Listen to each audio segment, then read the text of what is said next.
Chapter 11. As he drove his rented Pontiac from her subdivision and made a left onto the busy two-lane road it adjoined, he felt oddly buoyed, a damaged vessel dancing on a wave. The relief was real, it was also precarious, yet he felt uneasy prolonging his visit as desperately as he wanted to. Laurel Holland had already done so much for him, he could not let her make any further sacrifice. At the next intersection a few miles later, he waited patiently at a red light, adjusting his high beams to low as the van approached the intersection opposite. As the light turned green and he drove through the intersection, he felt a sudden chill and confirmed with his left hand that warm air was blowing from the vents, even as he glanced at his rearview mirror and, oh Christ, oh Christ, oh Christ. The van, the hatchet-faced driver, a retrieval team, or worse. He wanted to veer around immediately in a U-turn, but a procession of cars was now clogging the opposing lane of traffic. He was losing time and had none to lose. How had it happened? How had it happened? It's my house and I'll do what I want. Laurel Holland's computer, her goddamn computer. Her searches must have triggered something. Various government agencies had trap and trace programs. The FBI's Carnivore was only the best known that monitored internet traffic. These systems use so-called packet sniffer techniques to monitor specific nodes and data loci on the internet. As with the computer he had used at the DuPont Circle Cyber Cafe, Laurel's machine would have a unique digital address, which could be used to retrieve its registration information and its owner's address. There was a break in the oncoming traffic, and, tires squealing, Ambler made a 180-degree turn. He heard the blaring horn of the car he had cut in front of, heard its tires skid as it slowed enough to avoid a collision. The light at the intersection was red, which would not have stopped him, but cars were whizzing by from the transverse road. If they had been traveling more slowly, he would have tried to nose through, but with cars sweeping through in both directions, the likelihood of an accident was too great. Better to accept a delay of a minute or two than not to arrive at all. Yet every second seemed to pass with agonizing slowness. Finally, there was a let-up in the traffic, and now. The traffic gap, perhaps 3 seconds worth. Ambler shot through the red light, gunning across the intersection while tires squealed and horns blared. Moments later, Ambler found himself behind a laggard station wagon traveling at 30 miles per hour in a 45-mile-per-hour zone. He leaned on his horn. Damn it, there was no time. But the wagon maintained its speed, almost defiantly. Ambler veered abruptly across the double yellow line and into the opposing lane, overtaking the wagon with an immense vroom of acceleration. By the time Ambler swerved onto Orchard Lane, he noticed that his shirt was soaked with sweat. Tearing through the quiet subdivision street at Autobahn speeds, he brought the sedan juddering to a halt in front of Laurel Holland's ranch house where, oh Christ, the van had already pulled up to her house in a hasty diagonal to the driveway, the rear double doors ajar and facing her porch. He heard screams, Laurel's, and heard her front door crash open. 2 large men, muscles stretching their knit black shirts, had somehow trapped her into a canvas stretcher and were hoisting her, a pale thrashing bundle, into the back of the van. No, dear God, no. Just 2 of them, but dear God, no. One of them was pulling out a large hypodermic, the needle glinting in the streetlights, preparing to render her insensate with it.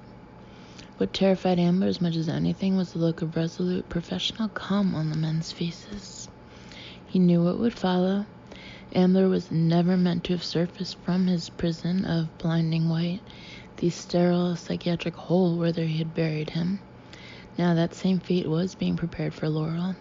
She knew too much now. She would never be released to tell her tale.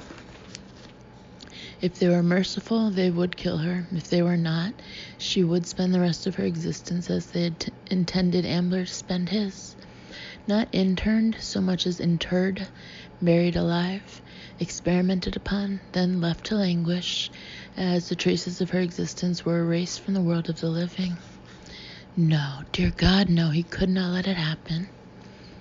One of the men, the hatchet-faced driver, started to run toward Ambler. Ambler floored the accelerator while in neutral, and then, as the engine revved and roared, suddenly engaged the clutch and shifted into gear. The car leaped up, all its power abruptly harnessed by the transmission, and shot toward the van just 40 feet away. The hatchet-faced man was now at Ambler's left, as if preparing to grab him from the vehicle. At the last moment, Ambler threw out the driver's side door, heard it smash into the man, walloping him unconscious. Then he ground the brakes and turned the steering wheel all the way to the left. The back of the car abruptly slewed in the opposite direction, slamming into the van, absorbing the impact while leaving Ambler unharmed. The screams were still audible when Ambler scrambled out of the car, and he felt a curious sense of relief. It meant he was still breathing, still safe from the glistening syringe. He charged to the rear of the van, where Laurel, trussed up in canvas straps, was kicking and thrashing with all her might, struggling with her hugely muscled captor. Now Ambler stepped behind the front door of the van, which had opened from the force of the collision. "Step away from her, or you die, you son of a bitch," Ambler bellowed. One headshot, one gut shot. The specificity would cinch it, he knew. In these shadows, a weapon would be assumed even without visual verification. These men were professionals, but they were not zealots. They were doing a job for pay. "Now!" Ambler roared. The man did as instructed. Holding his hands up in a posture of submission, he began to walk slowly around the van. As he rounded the front, he did what Ambler expected. He suddenly dived inside and, keeping his head dug down, gunned the motor. Survival was his sole concern now. Ambler vaulted around the van and made sure that Laurel was safely outside of it as the man raced the engine of the powerful van, nosing aside the sideways Pontiac and lurching across the lawn and to the safety of the street. He had fled the scene, but there would soon be others. "Laurel," Ambler called out as with swift, deft movements he undid the canvas straps that bound her. "Are they gone?" she asked in a voice tremulous with fear. "We need to get out of here," was all he said.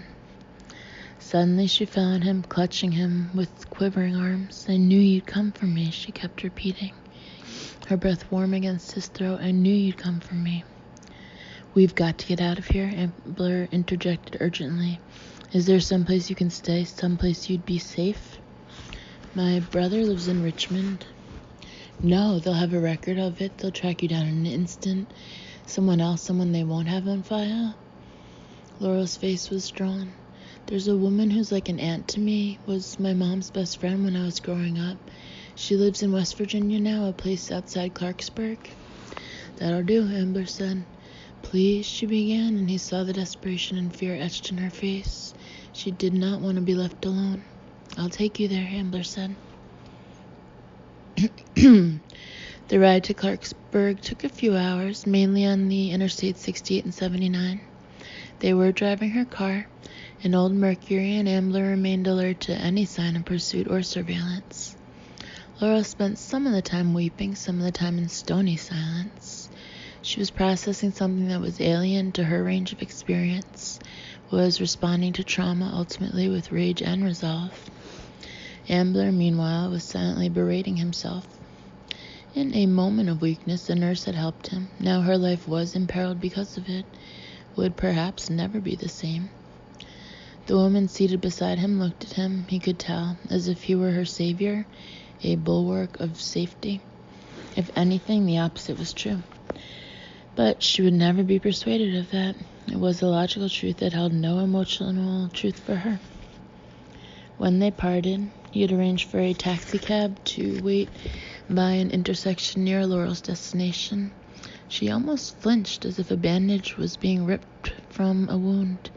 He felt something of the same. "I brought this on you," Ambler murmured, as much to himself as to her. "I'm to blame." "No," she said fiercely. "Don't you ever say that. They're the ones, damn it. They're the ones. People like that," she broke off. Will you be all right? She nodded slowly. You get the bastard, she told him through gritted teeth, before she turned and walked toward Aunt Jill's gingerbready Victorian. A porch light cast a warm yellow glow. It seemed like another world that Laurel was entering, one of safety. A world he did not inhabit. He dared not expose her further to his own dire predicament. Somewhere in the maze, the monster lurked. Theseus had to slay the Minotaur, or neither of them would ever be safe. That night, in an inexpensive motel near Morgantown, West Virginia, sleep came only with difficulty. Old memories began to seep through the chambers of his mind like basement radon. His father appearing to him in shards and splinters. A handsome square face, less handsome on close inspection, for the years of boozing took a price in broken capillaries and coarsened skin. The licorice scent of sensa and the candy he would dissolve in his mouth to try to conceal the alcohol in his breath. His mother's characteristic expression of wounded passivity. Took him a while to detect the anger that underlay it like an organ-based slin. Her face was always powdery with foundation makeup. It was part of her daily maquillage, so that nobody would look twice when that foundation served to cover a bruise. It was a few weeks shy of his 7th birthday. Why is Daddy leaving? Hal was asking. He and his mother were in the darkened space off the kitchen that they called the family room, despite the fact that they had seldom gathered there as a family. She had been seated, knitting a muffler she must have known nobody would ever wear, heavy needles clacking through a ball of blood-red yarn. Now she looked up and paled beneath her heavy foundation. What are you talking about? There was pain and bewilderment in her voice. Isn't Daddy leaving? Did Daddy tell you that? Did he say he was leaving? No, said the almost 7-year-old boy. He didn't say anything. Then I just don't understand what's gotten into you. Anger bloomed in her voice. I'm sorry, Mommy, the boy said quickly. I swear the devil's in you. Why would you say such a thing? But isn't it obvious? He wanted to tell her. Don't you see it too? I'm sorry, the boy repeated. But sorry wasn't good enough. Not when a week later Dad had indeed decamped. His closets were cleaned out. His little knickknacks, tie-tacks, bracellator, cigars gone from the cupboards. His Chevy gone from the garage. Daddy gone from their lives. Hal's mother had picked him up from some after-school event, having been out in the Camden Mall to shop for birthday presents. When they got home and realized what had happened, Hal's mother started to keen. Despite his own tears, he had tried fumblingly to comfort her, and she had recoiled, shuddering from his childish touch. He would always remember the look she gave him. She was calling to mind what he had said a few days earlier, and her countenance was stretched tight with horror. In time, she tried to put on a bright face as she did during his birthday, but things were never the same between them. She felt herself unnerved by his gaze and started to avoid it. For Hal, it was the first in a long series of such moments, all of which bore the same lesson, that it was better to be alone than to be abandoned. Then the 7-year-old was a 37-year-old, and this time the penetrative gaze belonged to another, to a Taiwanese candidate from another time, another place. You'd started to see through something you weren't meant to see through. He was in Changhua again, positioned in the dense crowd of supporters, waiting for the candidate to reach the optimal position before signaling the munitions tech to detonate the explosive device. Such neutral diction for an act of carnage. Perhaps it was what enabled them to do what they did. Wai Chun Luing was smaller than he had expected, slender in build and rather short. Yet to the crowd there was nothing diminutive about his stature, and as he started to speak, Tarquin too could no longer experience him as small. My friends, the politician began. He had a wireless lavalier microphone clipped to his lapel and walked freely, not reading from a printed speech. May I call you my friends? I think I may. And my greatest hope is that you may call me your friend. For too many years in the Republic of China, our leaders have not truly been our friends. They have been the friends of foreign capital, perhaps, the friends of wealthy dynasts, the friends of other rulers, the friends of the International Monetary Fund. But I do not feel that they have always been your friends. He paused as a round of applause momentarily interrupted his words. You know the old Chinese story about the 3 abstemious fellows walking past the wine house. The first one says, I'm so sensitive, if I have just one glass of wine, my face turns red and I pass out. The second one says, that's nothing. If I even smell one, I turn red and stagger about until I collapse. And the third one says, as for me, if I even see someone who has smelled wine. The crowd responded to the familiar anecdote with appreciative chuckles. In an era of globalization, there are some countries that are more vulnerable than others. Taiwan is that third man. When there is capital flight, when the American dollar spirals up or down, when we witness such things happening elsewhere in the world, our economic and our political systems grow red-faced and begin to stagger. He paused and moved toward the podium. Tarquin, he was Tarquin now, watched him intently, mesmerized. Nothing about the human being 20 yards in front of him matched the stab dossier given to him and his team. Tarquin had no facts on his side, merely intuition, but for him the intuition had the force of truth. The dossier describes someone who is furrowed with cunning and calculation, prone to vengeful, deadly wrath, hollowed out with cynicism and resentments. Someone whose public display of compassion was a disingenuous performance. Tarquin detected none of these traits, not a trace of artifice or cynicism, not a flicker of the deceiver's self-consciousness. The man who was speaking took satisfaction in his eloquence, but he also believed what he was saying, in its import and its urgency. You'd started to see through something you weren't meant to see through. They call Taiwan the little tiger, Wai Chunwing was saying in an almost prayerful voice. What worries me is not that we are little. What worries me is that tigers are an endangered species. He paused once more. Self-sufficiency is a fine ideal, but is it a realistic ideal? We need both things. We need ideals and we need realism. Some people will tell you that you must choose between them, yet they are the same people who insist that you can enjoy democracy so long as you let them tell you what to do. Do you know who they remind me of? Recall the man of ancient times who set up shop in a village, selling both a spear he said would penetrate anything, and a shield he claimed nothing could penetrate. A rumble of applause and laughter. The people of Taiwan, all the Chinese people, have a wonderful future ahead of them if they choose it. A future that we ourselves will create, so let us choose wisely. The mainland is changing. Shall we alone stand still? He was now just a foot or two from the dark-stained wooden podium, a foot or two from death, and Tarquin felt his heart speeding. Every nerve in his body told him the operation was wrong, wrongly conceived, wrongly initiated, wrongly targeted. Wai Chunwing was not their enemy. The candidate held his forearms before him, at right angles to his body, his hands forming fists. He moved them together, knuckles pressing against knuckles. Do you see? Simply to oppose like this leads to immobility, paralysis. Should this really be our relation to our cousins across the strait? Now he interlaced the fingers of both hands, illustrating his vision of how sovereignty might coexist with regional integration.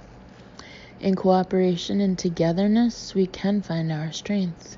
In integration, we can regain our integrity. Tarquin's earbud crackled. I don't have your sightline, but seems to me that the target's in position, no? Awaiting your signal. Tarquin did not speak. It was time to activate the device, to bring the young man's role in the world to an end, but Tarquin's every instinct fought against it. He was in a condition of total awareness. standing in a crowd of thousands of Taiwanese citizens wearing polo shirts or button-down shirts, invariably with a white t-shirt beneath in the national manner. If you saw the faintest clue that the dossier was correct, but nothing. The cricket-like noise in the earbud. Tarquin, you dozing? Homeroom period's over. I'm going to click. No. Tarquin whispered into the fiber optic mic concealed in his collar. Don't do it. But the ordnance tech was impatient, fed up, and he would not be deterred. When the tech replied, Tarquin could hear the jaundiced cynicism of a man who had been in the field a few years too long. 1 for the money, 2 for the show, 3 to get ready. Now go, cat, go. The explosion, when it came, was far softer than Tarquin had been expecting. It was the sound of a paper bag that a child had inflated with air and eagerly popped. The inner sides of the podium had been reinforced with steel in order to minimize collateral injuries, and the cladding helped both to muffle the sound and to focus the force of the explosion toward the figure standing behind it. As if in slow motion, Tarquin watched Wai Chun Loing, the great hope of so many Taiwanese, reform-minded urbanites and peasant farmers, college students and shopkeepers, stiffen abruptly and then topple forward on the dais, his body outlined with the spray of his own viscera. The blackened wreckage of the podium now lay in a heap to his left, a small wisp of smoke rising from it. For a few moments the man's prone body was still, and then Tarquin could see him lifting his head from the floor and looking at the crowd before him. What happened next transfixed Tarquin and changed him. The eyes of the dying man, in his agonized final throes, came to rest on Tarquin's. It was a warm, humid day in subtropical Taiwan, and Tarquin's skin felt arid and chilled. He somehow knew that every moment of what he saw would be forever etched in his memory and in his dreams. He had come to Changhua to kill a man, and the man had duly been killed, a man who, through the intensity of his gaze, was, in a spell of eerie intimacy, sharing with Tarquin the remaining moments of his life. Even now, the dying man's face was devoid of hatred or anger. There was bewilderment in it and sadness. It was the face of a man suffused with gentle idealism, a man who knew he was dying and wondered why, as Tarquin too now wondered why. The crowd was roaring, wailing, screaming, and amid it all he somehow made out the sound of a bird. He wrenched his eyes from the human destruction before him toward a palm tree, where an oriole was trilling loudly, ceaselessly. Across the earth, across the years, Ambler now stirred in his bed, suddenly conscious of the stale motel air. He opened his eyes. The trilling continued. The Nokia he had taken from the stalker in the Sourlands. He pressed the on button and brought it to his ear. Yes. Tarquin, a hearty voice brayed. Who is this? Said Ambler, suddenly wary. A cold fear washed over him. I'm Osiris's controller, said the hearty voice. That's not much of a recommendation, Ambler replied. You're telling me.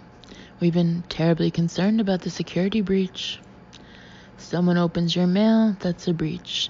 Somebody shoots your operatives dead, that's something a little more serious. Damn straight. And we've got some ideas about what happened. Point being, we need you, and we need you now. I don't know who the hell you are, Ambler said. You say Osiris worked for you.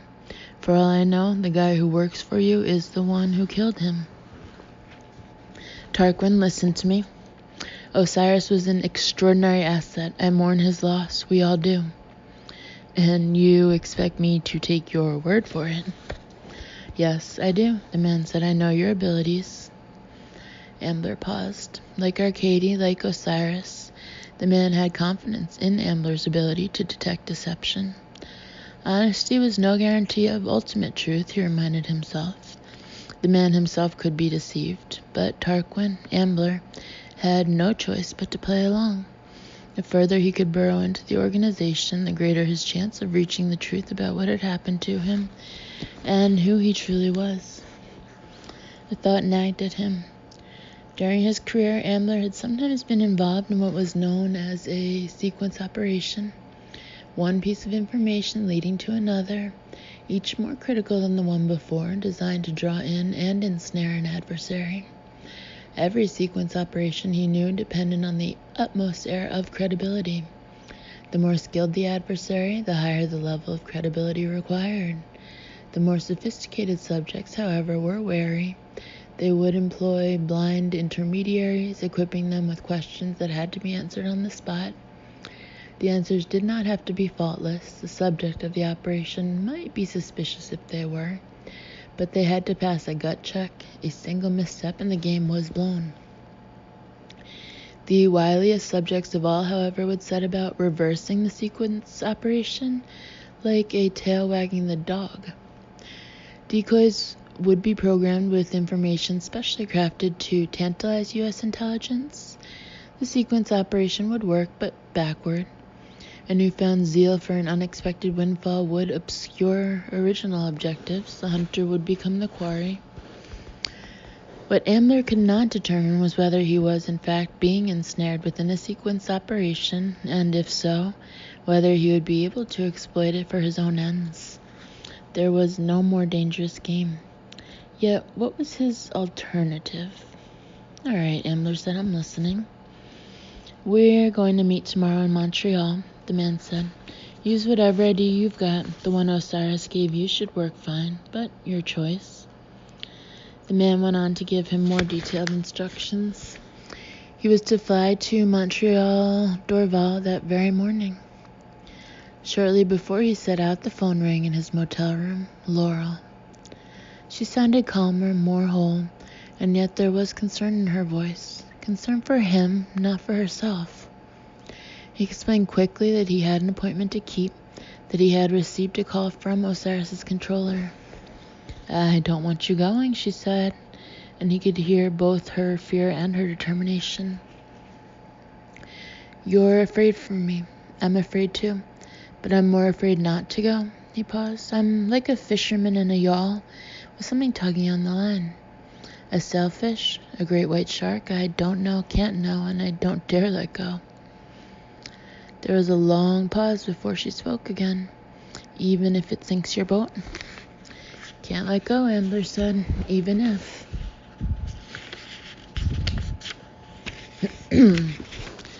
Discovery Bay, New Territories.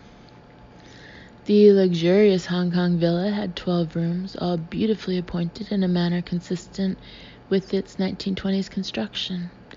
Much fine French furniture of giltwood and damask, walls upholstered with shot silk, but its true glory was its flower-decked terrace, with its view of the calm waters of Discovery Bay, especially now as the water shimmered with the rosy sun of the early evening. On one end of the terrace, 2 diners sat at a table, its white linen cloth covered with a dozen dishes, rare delicacies prepared by expert hands. As the aromas mingled in the faint breeze, a silver-haired American with a prominent forehead inhaled and reflected that in previous centuries, such a banquet would be available to few outside China's royal courts. Ashton Palmer sampled a dish made from hatchlings of the mountain bulbul. The bones of the tiny songbird were as undeveloped as those of a sardine, providing only a pleasing texture. As with the ortolan dish perfected by Escoffier, another tiny songbird which French gourmets knew to hold by the beak and eat whole behind a napkin.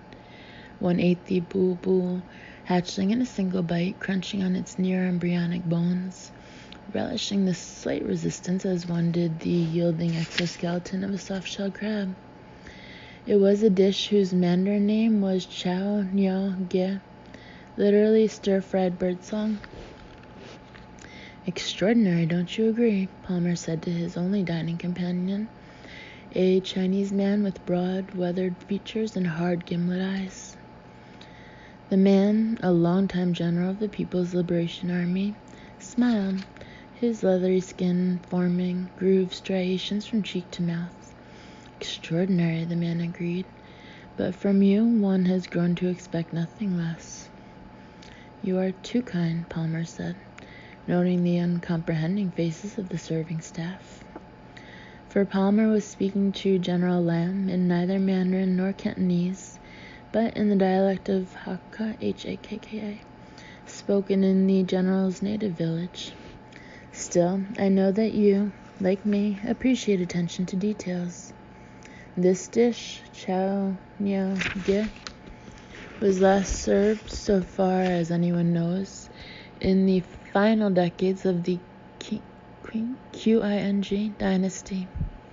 I fear that your friends in Wanshaolu, he referred to a heavily guarded suburb of Beijing, where many of China's top officials made their homes, or Zongnanhai, would find it decadent. They prefer Burger King, General Lamb grunted, Pepsi Cola served in silver goblets. Obscene, the American scholar said, but all too true. Not that I have been spending so much time at Zongnanhai, the general said. If Luong had his way, all the warriors would be exiled to the provinces. He regards the PLA as an enemy and so has turned it into one. But then, as Chinese history shows, in exile lies opportunity. That has been the case for you, the general said. Palmer smiled but did not deny it. His career trajectory was not one he would have chosen when he had started out in life, but then the mistake would have been his. When he was still a young PhD in the State Department's policy planning staff, the smart money had him pegged as the next Henry Kissinger, and the most promising policy intellectual of his generation. But as it emerged, he had a fatal flaw for a career in Foggy Bottom. He had, he believed, a zeal for the truth. With startling abruptness, the lionized Wunderkind came to be the shunned enfant terrible. Thus had the mediocrities upheld their rule, expelling the one who threatened their comfortable assumptions. In some ways, Palmer reflected, his own exile had indeed been the best thing that ever happened to him. The rise and fall story about him that ran in the New Republic asserted that, having been drummed out of the corridors of power, he had, quote-unquote, retreated to the groves of academe. If so, it was a strategic retreat, a regrouping as much as anything. For his disciples, Palmerides, in his enemy's sneering term, gradually took policy positions in the Defense Department and the State Department, including the Foreign Service, as well as the more connected Washington-based think tanks. He had drilled into them hard lessons of discretion, and the lessons were learned. His protégés were now in the most sensitive of positions. As years passed by, their guru, retired like a Cincinnatus on the Charles, had been patiently biding his time. Now, however, he was counting the days. As for the Zongnanhai, Palmer said, I am pleased that we still share the same perspective on these matters. The general touched one cheek and then another as he intoned a Hakka idiom, right eye, left eye. It meant that two people were as close in their views as were a man's two eyes. Right eye, left eye, Palmer echoed in a murmur. Of course, to see is one thing, to act is another. Very true. You have not developed second thoughts, Palmer said quickly, alert to any sign of faltering resolve. The general responded with a Hakka proverb, the wind does not move the mountain. I am pleased to hear you say so, Palmer replied, for what lies ahead will test everyone's resolve. There will be winds, and they will be of gale force. What is to be done, the general said, is what must be done. Sometimes great disruption is necessary, Palmer said, to ensure greater stability. Exactly so. The general raised the well-spiced bulbul hatchling to his lips. His eyes narrowed as he savored its crispy perfection. One must fell a tree to heat the rice pot, Palmer said. Another Hakka saying. The general was no longer surprised at the professor's intimate knowledge of his native region. This is no ordinary tree, the one to be felled. Nor an ordinary rice pot, said the scholar. Your people know their roles. They must know when to act and do so unfailingly. Certainly, General Lamb said. But the silver-haired scholar's gaze was unwavering. 6 days remain, he said with understated emphasis.